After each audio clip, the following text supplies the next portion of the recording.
그대로 믿고 그대로 순종했던 거예요, 여러분. 만약에 이때 이 여호수아와 200만의 이스라엘 백성들이 자기들의 머리대로 한번 해봤어요. 이게 되겠어요, 여러분? 여러분 영화에서 보시죠. 어떤 성을 여러분 공격할 때 어떻게 합니까? 일단 그 성의 문을 무너뜨리기 위해서 어떻게 합니까?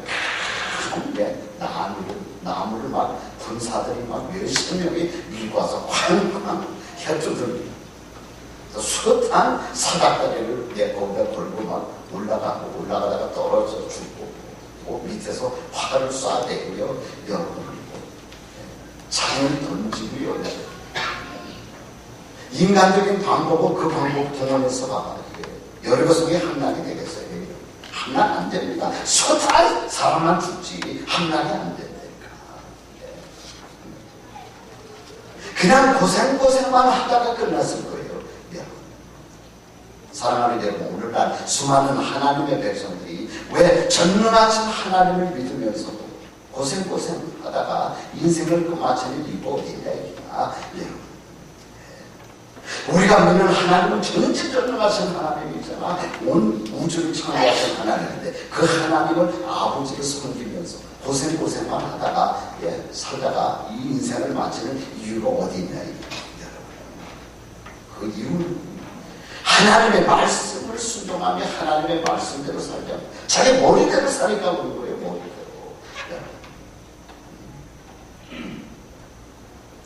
여러분 누가복음 5장 말씀 보면 여러분 잘 아는 말씀 나오잖아요. 베드로가 자기 머리대로 나가서 그물을 던질 때는 고기 한 마리 못 잡았다니까. 그러나 예수님의 명령을 그대로 순종하고 그물을 던질 때 6절 말씀 보니까 고기가 잡힌 곳이 심이 많아 그물이 찢어지는지라 그랬다니까. 이게 성경의 원리입니다. 그 말씀 그대로 따라보는 거예요. 말씀 그대로 순종해 보라는 겁니다. 여러분. 록펠러가 이렇게 살았던 거예요. 록펠러의 책을 읽어보세요. 별거 없어요. 11조 하나님의 명령이라는데 우리 논리로는 이해가 안 돼요. 세상 바깥 사람들은 10분의 10을 갖고 사는데도 부족한데 하나님의 백성들이라고 여러분 10분의 1을 하나님 앞에 드리고 10분의 9를 살아라. 이게 논리적으로 맞습니까? 여러분? 맞지 않아. 그러나 하나님 말씀이 그렇게 명령이 되어져 있으니까 록펠러가 철저하게 센트까지 여러분 11절을 드릴 때니까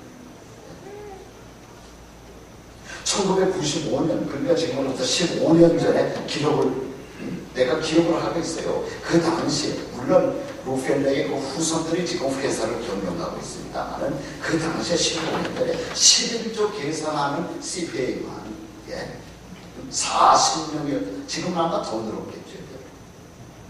그 후손들도 11조를 지키는데 록펠러는 말도 못했대. 철저하게 센트까지. 성경 말씀을 보니까 안식일을 거룩히 지키라는 거예요. 록펠러가 여러분 생각해보세요. 세상 사람들은 7일 중에 7일 일을 해도 먹고 살까 말까 하는데 그 중에 하루를 하나님 앞에 들고 거룩하게 지내고 일하지 말아라. 이게 논리상으로 맞습니까? 안 맞죠. 그러나 록펠러는 그 하나님의 말씀을 그대로 받아들여요. 그래서 안식일을 지키기 위해서 철저했던 거예요. 여러분. 그래서 어떻게 됐어요? 록펠러가 인류의 역사상 지금까지 태어났던 인간들 가운데 가장 큰 부를 누렸던 사람은 빌 게이츠가 아니요. 록펠러지. 인간의 머리는 안 되는 거예요. 하나님의 말씀대로 그대로 살면 되는 거예요. 여러분 인류의 여러분 전쟁을 연구해 보면 가장 유명한 전쟁 하나가 있어요.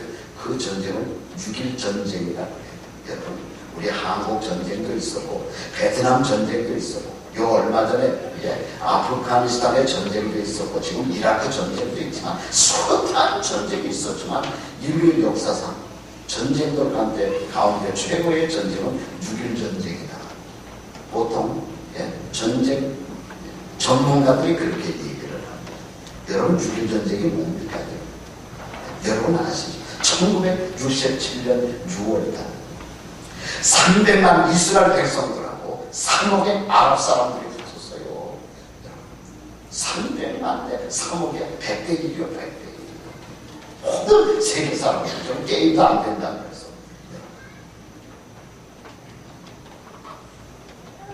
그런데 그 결과가 어떻게 됐습니까? 여러분 300만 이스라엘 사람들이 시나이 반도, 그 다음에 웨스트뱅크라고 하죠. 요단강 서안, 그 다음에 올몬공원이라고 그 일대, 그 막대한 땅을 이스라엘 백성들이 아랍 사람으로부터 다 빼앗았어요. 기적이 일어났던 게, 기적이 놀라운 일이 일어났던 거예요.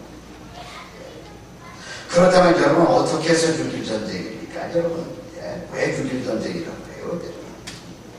그 전쟁을 이끌었던 세계적인 병장 하나가 있습니다. 누굽니까? 모세 다얀이라고 하는 에굴론이죠. 에굴론. 모세 다얀이라고 하는 장군이 있었다니까. 그 장군이 전쟁하기 전에 하나님 앞에 기도하는 거예요. 하나님. 안식일을 지키려면은 6일 전에 전쟁이 끝나야 됩니다. 유대인들의 안식일이 7일째 아닙니까? 하나님. 안식일날 전쟁하면 되겠습니까? 안식일날 피를 흘리면 되겠습니까? 안식일 전에 전쟁을 좀 끝마치게 해주세요. 이거 하나님이 보니까 이 희한한 아이가 어떻게 그런 기도를 합니까, 여러분? 그러니까 여러분 이런 신앙이 있어야 돼요. 하나님의 백성들은 하나님의 말씀 그대로 안식일을 지키기 위해서 7일째 전쟁하고 싶지 않습니다. 하나님 7일 안에 전쟁 좀 끝마치게 해주세요. 여태까지 전쟁 가운데 6일 동안에 끝난 전쟁이 있었어요. 우리 6.25 동란 여러분 경험해보신 어른분들 계시지만 얼마나 시간이 많이 걸렸어요. 베트남 전쟁 얼마나 시간이 많이 걸렸어요. 이라크 전쟁 지금 몇 년째입니까? 내년에 전부 다 거기서 나온다고 했잖아요. 전쟁이라는 것은 한 번 붙으면 이게 뭐 시간이 말도 못하게 걸리는 거예요. 뭐 옷을 다야 하나님 앞에 배웠다고 기도하는 거예요. 안식을 지키고 싶다는 거야. 7일 안에 끝나게 하는 거예요. 전쟁이 언제 끝났습니까? 6일째 되면 오전에 다 끝나버리고 말았어요. 하나님이 역사하니까 하나님이 돕고자 하는 마음이 생기니까 아랍 사람들이 6일 넘었으면 전쟁 그만하잖아. 이 있을 수 없습니다. 아랍 사람들이 얼마나 자존심이 강합니다. 특히 이 이스라엘 유대인들에 대해서는 철저히 원수의 마음을 갖고 있는 게 아랍 사람들이거든요. 여러분 이게 불가능한 일이라는 거예요. 하나님이 도우니까. 그러니까 여러분 하나님은 어떤 사람을 돕느냐? 하나님 말씀 그대로 살려고 하거든요. 하나님 말씀 그대로 순종하는 사람, 하나님 명령에 그대로 순종하는 사람, 이런 사람을 하나님이 돕는다니까. 오늘날도 하나님은 어떤 사람을 찾고 있느냐? 하나님 말씀을 그대로 믿는 사람. 지지난주 내가 마태복음 마지막 28장에 말씀드렸던 선교만 하나님이 돕는다. 제 얘기요? 예수님이 하신 말씀이요. 너희들의 선교에, 그러면 세상 끝날까지 너희와 내가 함께하겠다. 너를 도와주겠다는 거 아닙니까? 높여주시겠다는 거 아닙니까? 그냥 말씀 그대로 믿고 선교하면 그다음에 하나님이 책임져 주는 거예요. 하나님이 여러분의 사업자나 가정이나 교회나 하나님이 책임져 주는 거야. 그러나 자꾸 모든 일에 여러분의 머리를 쓰고 계산을 하고요. 주변 뒤ting기면은 하나님의 백성들이라고 할지라도 되는 일이 없는 거야. 되는 일이. 하나님의 백성들이라면 하나님의 말씀 그대로 발버둥치는 거예요. 성을 7번 돌라는 거야. 월요일서부터 주일 7번 돌라는 거야. 마지막 날은 7번 돌라는 거예요. 소리치라는 거야. 어떻게 보면 인간적으로 말도 안 되는 하나님의 명령 말씀이었지만 여호수아와 이스라엘 백성들이 그 말을 그대로 순종하고 그 난공불락에 여리고성이 그냥 맥없이 무너져 내리고 하나님이 기적을 일으키고 하나님이 돕니다. 사랑하는 여러분, 이런 기적을 경험하는 여러분들 되시기를 바랍니다. 여러분의 머리를 의존하지 마십시오. 여러분의 머리를 자꾸 쓰지 마십시오. 뭐든지 교회이든지 여러분 가정의 일이든지 하나님 말씀은 어떻게 기록이 되어 있느냐, 하나님 말씀 그대로 여러분 순종하시기를 바랍니다. 그때 하나님께서 여러분들의 모든 문제와 기도의 제목을 하나님께서 응답해 주실 줄로 믿습니다. 기도하겠습니다.